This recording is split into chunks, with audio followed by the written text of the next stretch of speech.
बहनें माँ का रूप होती हैं। बहन की शादी को 6 साल हो गए हैं। मैं कभी उसके घर नहीं गया। होली, दिवाली, रक्षाबंधन पर कभी कभी मम्मी पापा जाते थे।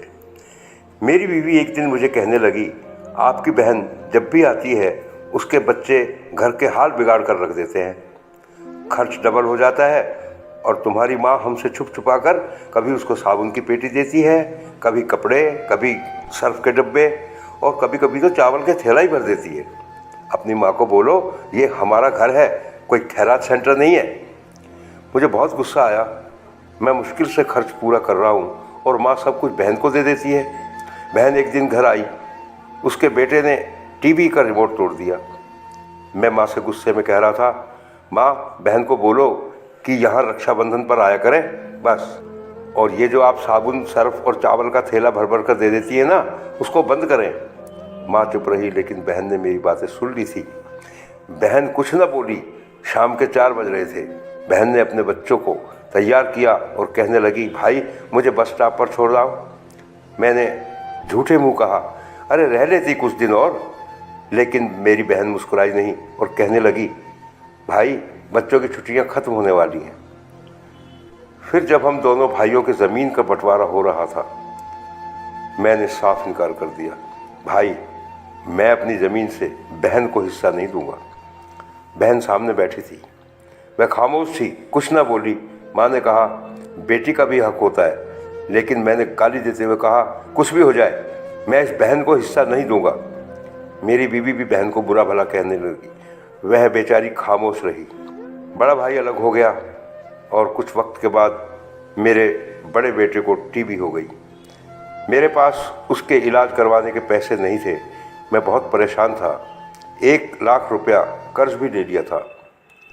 मैं बहुत परेशान था, कमरे में अकेला बैठा अपने हालात पर रो रहा था। उस वक्त वही बहन आई और मैंने गुस्से में बोला कि अब ये भी आ गई मनहूस। मैंने बीवी को कहा, बहन के लिए कुछ तैयार करो। बीवी मेरी पास आई और बोली, कोई ज़रूरत नहीं है उसके लिए कुछ भी पकाने की। लेकिन फिर 1 घंटे के बाद बहन मेरे पास आई और बोली, भाई परेशान हो?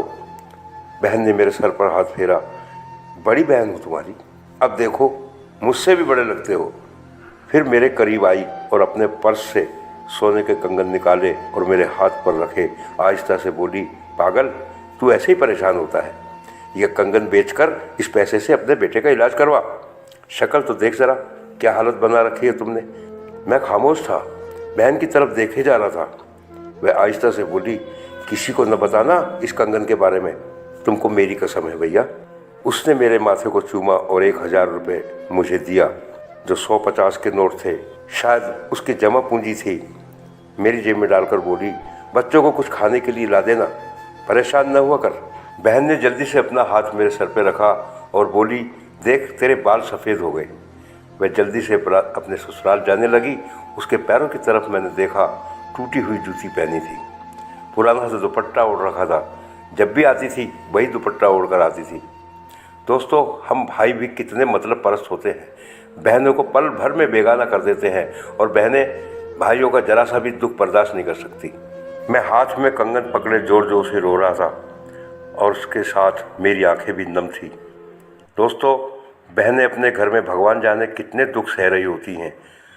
कुछ लम्हा बहनों के पास बैठकर हालचाल पूछ लिया करो, शायद उनके चेहरे पे कुछ लम्हों के लिए ही सही कुछ सुकून आ जाए।